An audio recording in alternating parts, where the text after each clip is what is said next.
After overcoming something of an identity crisis in recent years, OnePlus really knocked it out of the park with the OnePlus 12. It was a near perfect balance of performance and price, and with a camera that brought some heat to the bigger rivals. Although that phone isn't yet a year old, we're already just a few weeks away from the launch of its successor, the OnePlus 13. It's arriving this month, October 2024, and turns out we already have a pretty good idea what to expect in quite a few key areas. I'm Alex Dobie, this is XDA. It's time to never settle in and take a look at the OnePlus 13, what we know so far. So first off, we know for sure the OnePlus 13 will launch in China in October. That was previously rumored, but now has been basically confirmed by OnePlus China President Louis Lee in a post on Chinese social media platform Weibo. In a post from late September, he refers to a new flagship launching next month, which is pretty cut and dry. Question is though, when's it getting a global launch? Because OnePlus has had this habit in the past of being able to launch phones pretty quickly in China, but with a frustrating delay of a month or two before the rest of the world gets it. Even if the October launch is China only though, I'd still say we're in with a decent chance of seeing a global OnePlus 13 before the end of 2024. One possibility if that doesn't quite happen is an international launch at CES 2025 in Las Vegas, and while OnePlus has had a presence at CES before, it's never really been a huge phone show.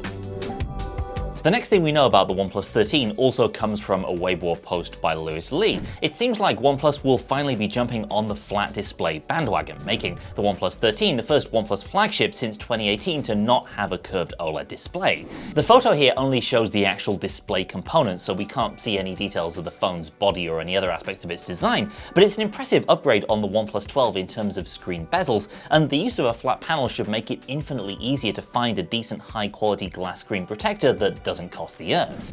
The screen is reportedly a BOE X2 display, aka second gen Oriental display as OnePlus calls it. We don't have any specific details or specs on the resolution of this panel, but OnePlus is already building on the first gen BOE panel in the OnePlus 12 with 4500 nits of peak brightness and 2K display resolution in that model, so they are building on some quite solid foundations there. The new display is also set to include an ultrasonic fingerprint scanner for the first time in a OnePlus phone. Should be a nice quality of life improvement there and less distracting to use in dark conditions. And as you might have seen from any of my Samsung reviews, there is one big thing on my wish list for any and all future flagship phones, and that's more screens with the S24 Ultra's reflection cancelling display coating. Nothing yet though to indicate whether or not the OnePlus 13 might be the second phone to get that unique feature. OnePlus's MO has often been about bringing the highest performing Snapdragon chip to its flagship phones, and that's exactly what we're expecting to see in the OnePlus 13. In his late September Weibo post, Louis Lee indirectly mentions the Snapdragon 8 Gen 4 in the context of the OnePlus 13, saying the chip in his new phone is designed by a star team that once designed epoch-making PC chips, a likely reference there to the new Snapdragon's ultra-high-performance Orion cores, the product of its acquisition of Nuvia in 2021. Lee also says the new chip will be paired with proprietary OnePlus technology to enable the industry's first 120-frame Genshin Impact experience. So we're likely looking at some unique cooling or performance tuning tech that should help out in high-performance apps like that notoriously demanding RPG. Digital Chat Station, a usually reliable leaker on Weibo, also points to OnePlus 13 coming with as much as 24 gigs of RAM. That could partly be just for bragging rights, but one of the big factors expected to drive greater RAM usage in phones is on-device AI models, so that kind of hints at some new AI features possibly being introduced in the new phone through OxygenOS 15. Remember, OxygenOS and Oppo's ColorOS are basically one and the same at this point, so OnePlus should be inheriting whatever AI tricks the Oppo mothership has been working on for its Find X8 flagship series. The maximum storage loadout is also tipped to be a full terabyte this time around the OnePlus 13, the highest we've seen so far in any OnePlus phone, though it's not clear whether or not this SKU might be exclusive to China. And speaking of ludicrous specs, Digital Chat Station is also reporting that a significantly larger battery will be coming to the OnePlus 13, rated at somewhere between 6100 and 6200 mAh, far in excess of the 5000 that's still pretty much the standard in most high-end Android phones, and a comfortable bump over the 5400 of the OnePlus 12. Charging rates though might remain the same this time around, as a recent filing with Chinese regulator points to 100-watt wired charging in the new phone, same as the OnePlus 12. No word on whether OnePlus might move past the 50-watt wireless charging speeds of previous generations. It's certainly a possibility. The OnePlus 12 was a big step forward for OnePlus and photography, with an impressive main camera and OnePlus's first periscope telephoto in a flagship.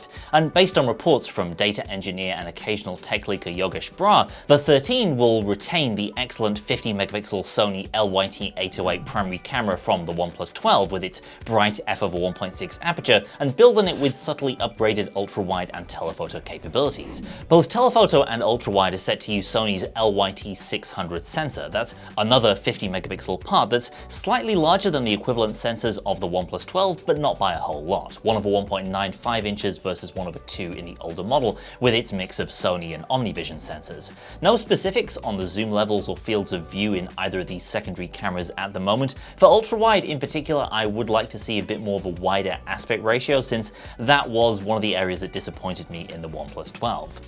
And similarly with the telephoto, even if OnePlus sticks at the same 3.5 times zoom level for a second year, I'm hoping the newer sensor will improve upon the sometimes dull captures that I saw from the zoom lens of the OnePlus 12. It should also be interesting to see whether OnePlus continues its partnership with Hasselblad going into another flagship generation.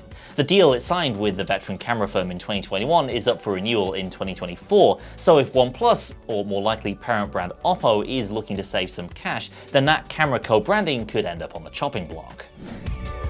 The OnePlus 13 should ship with OxygenOS 15 based on Android 15, and while we've gotten a very early look at this through OnePlus's limited Android 15 beta program for the OnePlus 12, that's been largely quiet since its second beta build was released in June.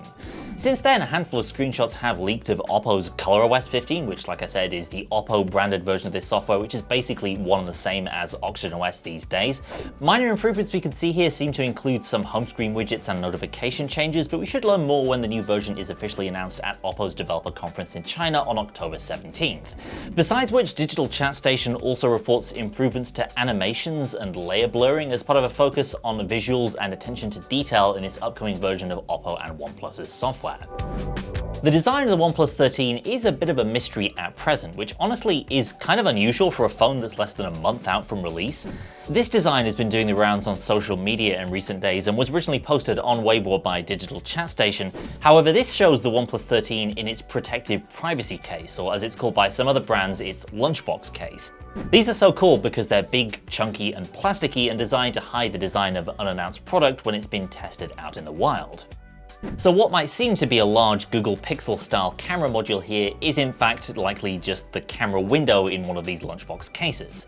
A couple of other designs have emerged online showing both round and square camera modules for this phone, and if I was a betting man, I'd say the rounded option is probably the more likely one, just because of how generic the square module would look. Xiaomi and many other brands have camera modules that look like this, and the fact that OnePlus has been trying to make this off-center circular module design a trademark feature for the past couple of generations already. And a ceramic back panel as opposed to glass is reported to be on the cards for whatever that's worth, an interesting design choice that we've already seen from Oppo in the past with the Find X5 Pro. So that's what we know so far about the OnePlus 13. There'll no doubt be more to come in the weeks ahead, so stick around and subscribe on YouTube for our hands-on coverage when that lands. In the meantime, thanks for watching, and I'll see you next time.